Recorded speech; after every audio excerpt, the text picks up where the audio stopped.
ଅହଙ୍କାର କହେ ମୋତେ କେହି ବି ହରାଇ ପାରିବେ ନାହିଁ, କିନ୍ତୁ ଆତ୍ମବିଶ୍ୱାସ କହେ ମୁଁ ନିଶ୍ଚିନ୍ତ ବିଜୟୀ ହେବି। ଅହଙ୍କାର ଏବଂ ଆତ୍ମବିଶ୍ୱାସ ମଧ୍ୟରେ କେବଳ ଫରକ ଏତିକି ଯେ ଆତ୍ମବିଶ୍ୱାସ ମଣିଷକୁ ତା ସଫଳତା ଆଡ଼କୁ ନେଇଯାଇଥାଏ, କିନ୍ତୁ ଅହଙ୍କାର ମଣିଷକୁ ତା ବିନାଶ ଆଡ଼କୁ ନେଇଯାଇଥାଏ। ତେଣୁ ଜୀବନରେ କେବେ ବି ନିଜ ମନରେ ଅହଙ୍କାର ଆଣନ୍ତୁ ନାହିଁ।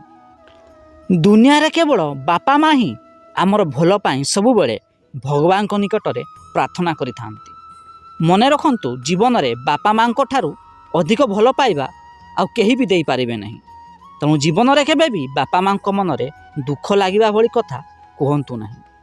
ଜୀବନରେ ସବୁବେଳେ ନିଜ ମନକୁ ନିଜ ଆୟତ୍ତରେ ରଖିବାକୁ ଚେଷ୍ଟା କରନ୍ତୁ, କାହିଁକି ନା ମନ ତ ବହୁତ କିଛି କରିବା ପାଇଁ ଇଚ୍ଛା ହୋଇଥାଏ, କିନ୍ତୁ ତାହା କରନ୍ତୁ ଯାହା ଆପଣଙ୍କ ପାଇଁ ଭଲ ହୋଇଥାଏ। ସବୁଦିନ ଏମିତି ଭିଡ଼ିଓ ଦେଖିବା ପାଇଁ ଆମ ଚ୍ୟାନେଲକୁ ଲାଇକ୍, ସେୟାର ଏବଂ ସବସ୍କ୍ରାଇବ୍ କରନ୍ତୁ।